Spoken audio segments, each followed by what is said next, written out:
మీద వాళ్ళకి ఎవరెవరి మీద అయితే కక్ష ఉందో వాళ్ళ మీద రుద్దే ప్రయత్నం చేస్తున్నారు. సరే, ఒక పక్క ఎన్ని ఎవిడెన్స్లు కనపడతా ఉన్నాయి, సీసీ ఫుటేజ్ అన్నీ బయటకు వస్తూ ఉన్నాయి, మనకు కనపడుతున్నాయి స్పష్టంగా. వీటన్నిటిని కూడా మేము ఒప్పుకోం, మేము అనుకున్నదే నిజం అంటే అక్కడ మరి ప్రభుత్వాన్ని కానీ లేకపోతే పోలీస్ వ్యవస్థని కానీ వీళ్ళు ఇన్ఫ్లుయెన్స్ చేయలేరు. ఇప్పుడు సాక్ష్యాలు ఆధారాలు కీలకం తప్ప వాళ్ళు ఏం ఫీల్ అవుతున్నారనేది మనకి ఇంపార్టెంట్ కాదు. సరే, ఒకవేళ ఇన్ని ఆధారాలు కనపడ్డా మాకు ఇంకా నమ్మకం రావట్లేదు, పూర్తి స్థాయి దర్యాప్తు చేయాలంటే కనుక ఇప్పుడు నేను కూడా ఏమంటున్నానంటే, పూర్తి స్థాయి దర్యాప్తు అని అంటే ప్రవీణ్ పగడాల బ్యాంక్ స్టేట్మెంట్ది ఒక 2-3 సంవత్సరాల బ్యాంక్ స్టేట్మెంట్ తీయండి. ఇప్పుడు రీసెంట్గా ఆయన ఈ వైన్ షాపుల్లో పే చేశాడు కదా, ఈ పేమెంట్స్ మొన్న రీసెంట్గా చేసినవి కనపడుతున్నాయి. లేదు ఒకవేళ డూపు చేశాడు, ఇంకొకరు చేశారని వీళ్ళు అంటే కనుక ఒక 2-3 సంవత్సరాలు బ్యాంక్ స్టేట్మెంట్ తీస్తే ఆయన తాగుడు అలవాటు ఉందా లేదా, ఈ 2-3 సంవత్సరాల్లో ఎన్నిసార్లు వైన్ షాపుల్లో పే చేశాడు కూడా తెలుస్తుంది కదా. అలాగే ఇంకేదన్నా వేరే అతను దేశ వ్యతిరేకంగా కూడా కొన్ని వ్యాఖ్యలు చేశాడు కాబట్టి అలాంటి వాళ్ళతో ఏమన్నా కుమ్మక్కయ్యాడా, వాళ్ళతో ఏదన్నా గొడవలున్నా విభేదాలున్నా కూడా వాళ్ళు కూడా హత్య చేసే అవకాశం ఉంటుంది దేశ వ్యతిరేక మాఫియాతో పనిచేస్తుంటే కనుక. అలాగే రీసెంట్గా అయినా రాజమండ్రి దగ్గర స్థలం కొన్నాడు. సహజంగా పాస్టర్లకి ఒకళ్ళకి పడదు, యాచక శత్రువు అంటారు. అంటే అడుక్కునేవాడు శత్రువు. అలాగే పాస్టర్ శత్రువు, కాంపిటీషన్గా ఫీల్ అవుతారు. ఇప్పుడు కల్వర్ సతీష్ మియాపూర్లో ఇక్కడ పెద్ద చర్చ్ ఉంది. నేను మిగిలిన ప్రాంతాల్లో కూడా డిజిటల్ చర్చలు పెడతానని చెప్పి అతను ట్రై చేస్తే ఒప్పుకోవాలి, గొడవలు చేశారు. ఎందుకంటే వీళ్ళ వ్యాపారం దెబ్బతింటుంది కాబట్టి. అలాగే ప్రవీణ్ పగడాల కూడా రాజమండ్రిలో ఒక చర్చి పెట్టడానికి ట్రై చేస్తున్నాడు కాబట్టి అతని వల్ల అతనికి లోకల్ ఎవరైతే థ్రెట్ ఉంటుందో, అంటే మా వ్యాపారం తగ్గిపోద్ది అని భయపడిన పాస్టర్లు ఎవరైనా అతని మీద ప్లాన్ చేశారు. అంటే పూర్తి స్థాయి దర్యాప్తు అంటే ఇలా ఎలాబరేటెడ్గా చేయాలి. వేరే పాస్టర్ల వల్ల ఇతనికి ఏమైనా థ్రెట్స్ ఉన్నాయా, కుటుంబంలో ఏమైనా గొడవలు ఉన్నాయా, ఆ రోజు అతను తాగిన విధానం చూస్తే చాలా డిప్రెషన్లో ఉన్నట్లుగా అర్థమవుతుంది.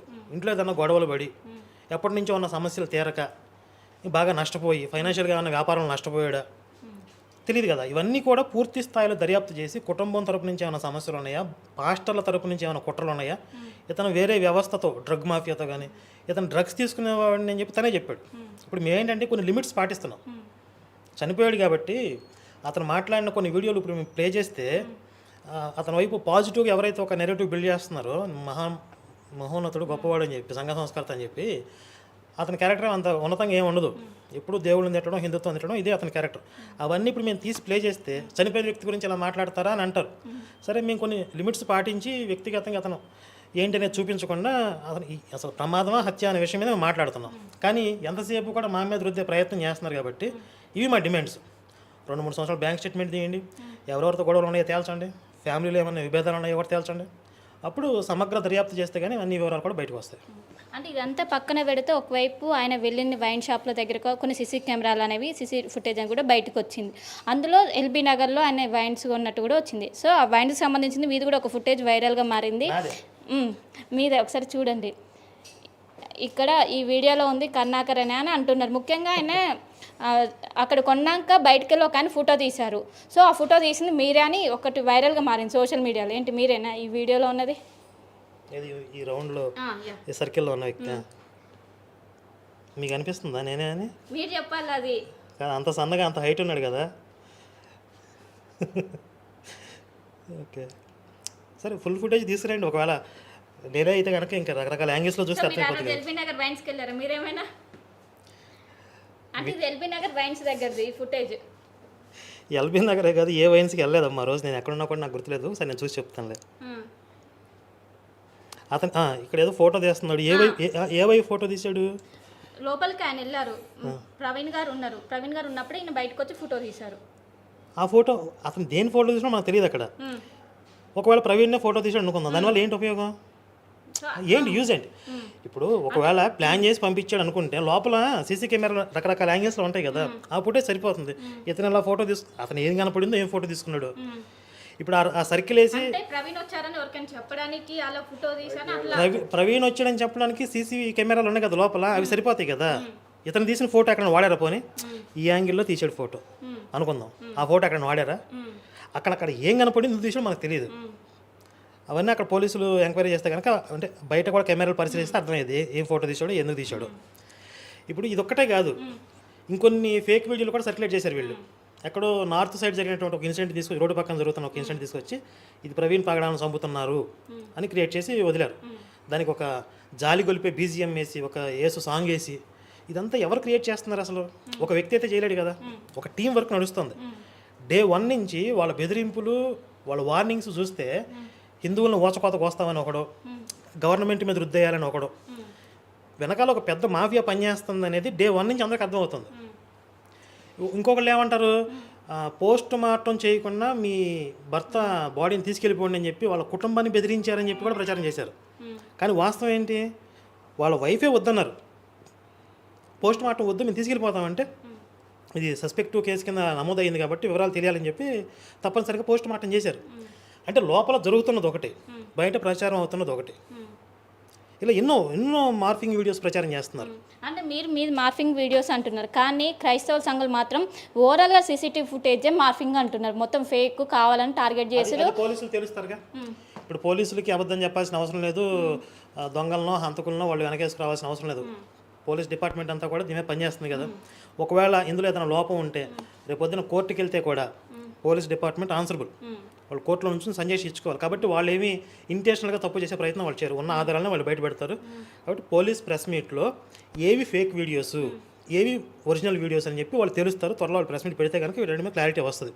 కానీ ఈలోపు వీళ్ళు ఇంటెన్షనల్గా ఈ మార్ఫింగ్ వీడియోస్, ఈ సర్కిల్లో ఉన్నది నేనే, ఇంకొకటి ఫేస్బుక్లో నేనే దేవుడిని సినిమాలో బైక్ తోలుతున్న ఒక ఫోటో తీసుకొచ్చి, స్క్రీన్షాట్ తీసుకొచ్చి ఇది అక్కడ బైక్ తోలుతుంది, ప్రవీణ్ ప్లేస్లో బైక్ తోలుతుంది అని చెప్పి కంపేర్ చేసి ఒకటి ప్రచారం చేస్తున్నారు. అంటే ఎవరో ఒకళ్ళ మీద రుద్దే ప్రయత్నం అనేది మొదటి రోజు నుంచి వీళ్ళు చేస్తూనే ఉన్నారు. అందుకే నేను ఖచ్చితంగా ఒకవేళ 99% ఇది ప్రమాదం, 1% ఏదన్నా హత్య అనే యాంగిల్లో కనుక పరిశోధన చేస్తే ఖచ్చితంగా ఈ పాస్టర్లోనే ఎవరో చేశారు.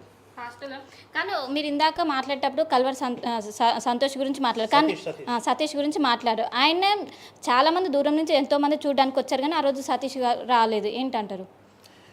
వాళ్ళు కొంతమంది లెవెల్ మెయింటైన్ చేస్తారు, లేకపోతే వాళ్ళకి పడతారు, రకరకాల కారణాలు ఉంటాయి. అవి ఎందుకు అనేది వాళ్ళే చెప్పాలి, మనకు సంబంధం లేదు. కానీ నేను చెప్పేది ఏంటంటే పాస్టర్లకి మధ్య కాంపిటీషన్ ఉంటుంది. ఇప్పుడు వీళ్ళందరూ వచ్చి ప్రవీణ్ పగడాలు మా అన్న తమ్ముడు అని మాట్లాడుతున్నారు, కానీ బ్రతికొండంగా ప్రవీణ్ పగడాలకు వార్నింగ్ ఇచ్చిన పాస్టర్లు ఉన్నారు, తలకాయ తీసుకురామని చెప్పిన పాస్టర్లు ఉన్నారు, ప్రవీణ్ పగడాలు దొంగ వెధవని తిట్టిన పాస్టర్లు ఉన్నారు. నువ్వు వాళ్ళందరూ ఇప్పుడు ఎలా మంచోళ్ళు సన్నిహితులు అయిపోయారు ఈయనకి అంటే వీళ్ళు ఇంకొక మతం మీద తోసేయడానికి ఇప్పుడు వీళ్ళందరూ ఒకటి అనే విధంగా ప్రచారం చేస్తున్నారు. కానీ అసలు వీళ్ళకి లోపల వీళ్ళకున్నంత గొడవలు ఇంక బయట ఎక్కడా కూడా ఉండవు. రకరకాల తిట్లు కూడా తిట్టుకుంటారు, వార్నింగ్లు ఇస్తారు వీళ్ళు. అంటే పాస్టర్లలోనే ఒకవేళ ప్రవీణ్ పగడాలకి ఎవరైనా శత్రువులు ఉండే అవకాశం ఉంది, వాళ్ళల్లోనే ఇది జరిగే అవకాశం. ఒకవేళ హత్య అయితే కానీ 1% ఏదన్నా హత్య అనే యాంగిల్లో చూస్తే ఖచ్చితంగా పాస్టర్లే.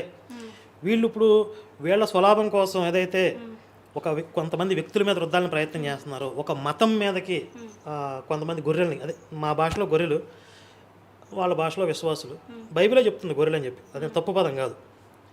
ఇంకొకటి ఆర్టీవీ, మీది ఆర్టీవీ కదా, క్షమాపణ చెప్పిందని చెప్పి ఒక వీడియో సర్క్యులేట్ చేస్తున్నారు. మీరు చెప్పారా క్షమాపణ చెప్పారా? మీరు చెప్పలేదు, అది ఫేక్ వీడియో. మరి మిమ్మల్ని వదిలిపెట్టారా? వాళ్ళు మీడియాని వదిలిపెట్టట్లా, సంస్థని, హిందూ సంస్థను వదిలిపెట్టట్లా, గవర్నమెంట్ని వదిలిపెట్టట్లా, పోలీసులను వదిలిపెట్టట్లా, అందరూ దొంగలు అంటున్నారు, అందరూ మార్ఫింగ్ అంటున్నారు. అంటే ఎంత పెద్ద నెట్వర్క్ పనిచేస్తుంది వెనకాల మీకు అర్థమవుతుందా? రీసెంట్గా ఒక అమ్మాయి పార్వతి అని చెప్పి ఆమె కూడా వీడియోలు చేస్తారు హిందుత్వం కోసం, ఆవిడ మీద ఒక ఫేక్ వీడియో తయారు చేశారు.